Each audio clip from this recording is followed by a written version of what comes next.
Very good morning, my dear friends. Lime Lyrics morning messageல இன்னைக்கு நாம பார்க்க போறது ஃபீடிங் த மைண்ட். த மைண்டுக்கு புத்தி எதை ஃபீட் பண்ணுறதோ அதை மைண்ட் கேட்ச் பண்ணி அதை என்லார்ஜ் பண்ணி எம்பவர் பண்ணி அது நடக்கக்கூடிய அளவுக்கு அதிர்வுகளை பிரபஞ்சத்துக்கு அனுப்பும். Very simple. ஒவ்வொரு மனிதனுடைய மனதிலும் தேவதையும் இருக்கு, சாத்தானும் இருக்குன்னு சொல்லுவாங்க. எது ஜெயிக்கும்னு ஒருத்தர் கேட்டார். The one you feed all the time, that will win over the other.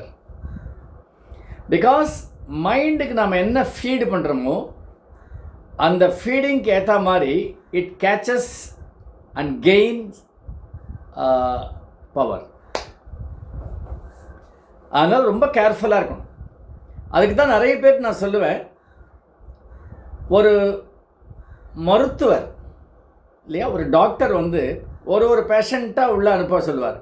10 பேஷண்ட்டை ஒன்றா கவனிக்கிறது இல்லை, 1 by 1 வந்த உடனே ஒவ்வொன்றா உனக்கு என்ன கண்டுபிடிச்சி ஓகே இதுதான் ட்ரீட்மெண்ட் போ சொல்கிறார் இல்லையா. அதே மாதிரி தான் ஒரு தாட்டையாக உள்ள ஒவ்வொரு எண்ணத்தையாக உள்ள அட்மிட் பண்ணு. What is the quality of thought? Is it positive or is it negative? Is it fair, good or is it bad? So எதெல்லாம் நெகட்டிவாக இருக்கோ reject it and fill up again with positive thoughts. So என்ன feed பண்ணுறோமோ அதுதான் நிலைக்கும், அதுதான் நமக்கு திரும்ப கிடைக்கும்.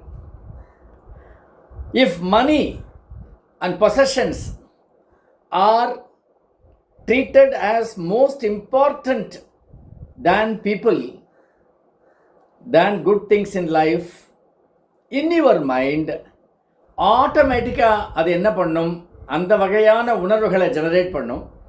அது வகையான அந்த சொற்களை வெளியில் கொண்டு வரும். அந்த சொற்கள் செயல்களாக மாறும், செயல்கள் பழக்கமாக மாறும், பழக்கம் வாழ்க்கையை உருவாக்கும். Very simple. ஸோ நாம் அந்த தாட்டில் தான் கான்சன்ட்ரேட் பண்ணணும். So let go of a rigid knowledge, release constant craving. நம்ம அந்த கான்ஸ்டன்ட் கிரேவிங் ஃபார் மெட்டீரியலிஸ்டிக் அந்த வேல்யூ உள்ள பொருள்களிலேயே கவனம் செலுத்திட்டே இருந்தோம்னா நமக்கு அதிலேயே கவனம் போயிட்டே இருக்கும். We are obsessed with health, with money, with belongings, with properties. அப்போ என்ன ஆகிடும் அப்படின்னா, யாராவது அதை பிடுங்கிட்டுருவாங்களோ, யாராவது ஏமாற்றுவாங்களோ. பெரிய பெரிய காம்பவுண்ட் வால் எங்கே இருக்குது? மிகப்பெரிய பணக்காரங்க வீட்டில். பெரிய கோட்டை செவருன்னு சொல்லுவாங்க, அது மெயின் கேட் பெருசாக இருக்கும், ஹைட்டு ஜாஸ்தியாக இருக்கும் காம்பவுண்ட் வாலுக்கு. ஏன்னா யாரும் உள்ளே நடக்குதுன்னு பார்த்துடக்கூடாது, பார்த்துட்டா அவன் கொள்ளடிச்சிடுவாங்களோன்னு பயம். So more the property, more the fear. இது எதனால் வருது அப்படின்னா எல்லாமே மென்டாலிட்டி. ஸோ அந்த மைண்டு ஃப்ரீயாக இருக்க மைண்டு உள்ளுக்குள்ளே போய் நான் அப்படிங்கிற உணர்வோடு நாம் லிமிட்டடான ஆசைகளோடு ஒரு சாட்டிஸ்ஃபையிங் லைஃப் நம்ம வாழ்ந்துட்டோம் அப்படின்னா அது நமக்கு மிகச்சிறந்த வாழ்க்கையை கொடுக்கும். when nothing is forced, everything falls into its original place.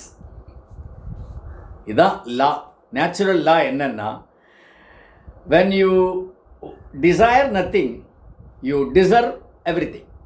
Got the point? All the best, my dear friends.